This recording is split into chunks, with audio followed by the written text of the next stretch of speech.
À présent, nous abordons la dernière catégorie qui fait l'objet de cette présentation. Il s'agit des marchés de défense ou de sécurité nationale. Le nom le dit bien, ce sont des marchés qui permettent à l'État de faire l'acquisition d'équipements pour la défense. Les forces armées d'Haïti, la police nationale d'Haïti, ce sont les institutions en première position pour faire de tels marchés. Cependant, d'autres institutions peuvent toujours exécuter et réaliser un marché de défense dépendamment de ce que cette autorité veut. Par exemple, il y a certains bâtiments où il y a lieu de ne pas trop divulguer d'informations à ce moment-là. Ce marché-là peut être inscrit sous l'égide du marché de défense ou de sécurité nationale. Donc voilà, la loi du 10 juin a exclu ces marchés de ces dispositions. Cependant, entre 2009 et jusqu'à tout récemment, il n'y avait pas encore de documentation ou bien de procédure bien fixe qui détermine comment procéder quand il faut réaliser de tels marchés.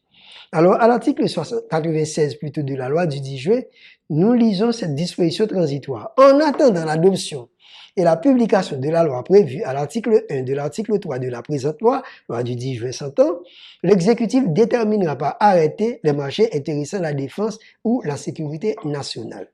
On était en 2009. 2010, 2011, eh bien, on a attendu jusqu'à 2017, mais finalement, en 2017, l'exécutif a fait sortir, eh bien, un arrêté. Alors, il y a eu 3 arrêtés, mais le dernier en date, qui traite de ces questions, c'est un arrêté du février 2020, du 12 février 2020, et cet arrêté porte le label arrêté soumettant le marché public de défense ou de sécurité nationale au respect des principes de passation de marché.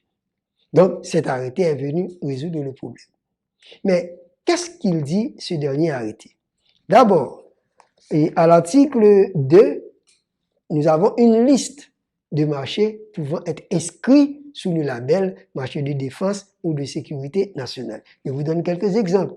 La fourniture d'équipements, y compris les pièces détachées, composants ou sous-assemblages qui sont destinés à être utilisés comme armes, munitions ou matériel de guerre, qu'ils aient été spécifiquement conçus à des fins militaires ou qu'ils aient été initialement conçus pour une utilisation civile puis adaptés à des fins militaires. Donc ça, c'est la première catégorie.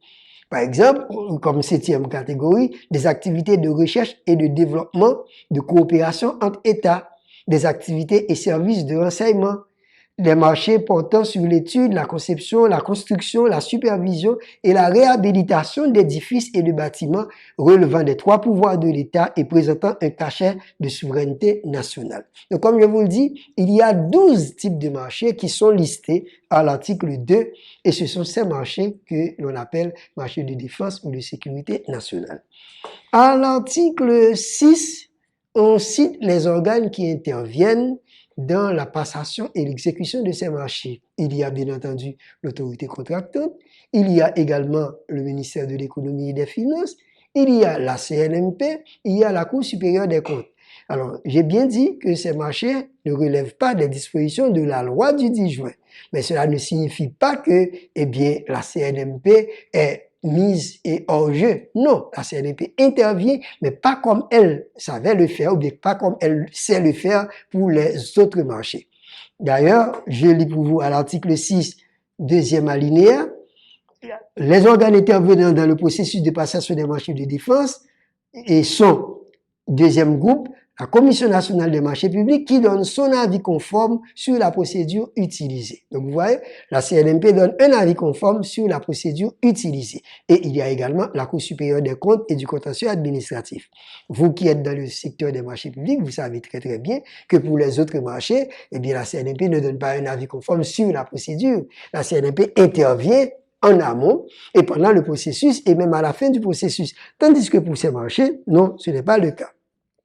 Alors, pour résoudre les problèmes, eh bien, que l'interprétation de cet article a pu créer chez les autorités contractantes, dans le cadre des notes de rappel que la CNMP a commencé à publier depuis 2020, en 2020, en 2021 et en 2022, il y aura très très bientôt une note de rappel, eh bien, la CNMP a donné les recommandations suivantes. La CNMP a demandé ceci. Il faut solliciter l'avis conforme de la CNMP sur la procédure utilisée lors de la passation de marchés publics de défense ou de sécurité, comme le prévoit l'article 6. Alors, pour cela, la personne responsable du marché doit, dans une première correspondance, démontrer à la CNMP que la nature de son marché relève des dispositions de l'article 2 du dit arrêté et justifier dans le même temps le choix de la procédure qu'elle compte utiliser. Vous voyez? Donc, il faut d'abord dire à la CNMP, j'ai tel marché, ce marché s'inscrit dans la liste des marchés que l'on peut passer sous le label marché de défense ou de sécurité. Mais il faut également, dans cette correspondance, préciser quelle est la procédure que l'autorité contractante va utiliser. Et parmi ces procédures, l'article 7 en donne 3. L'appel d'offres restreint, la procédure de gré à gré ou le marché négocié et le dialogue compétitif. Donc, je reprends, pour ces marchés de défense ou de sécurité nationale, il y a 3 procédures. L'appel d'offres restreint, le marché de gré à gré ou bien le dialogue compétitif. Donc, dans la correspondance que l'autorité envoie à la CNMP, il faut faire 2 choses. D'abord, préciser que ce marché s'inscrit dans la catégorie des marchés de défense et citer même l'article en l'occurrence. Et deuxièmement, dire quelle est la procédure qu'on va utiliser et justifier du même coup pourquoi c'est cette procédure que l'autorité contractante va utiliser. Et bien, automatiquement, quand la CNMP reçoit cette correspondance, la CNMP analyse, et bien, si la CNMP estime que tout est OK, et bien, la CNMP demande à l'autorité, et bien, de procéder au lancement de son marché.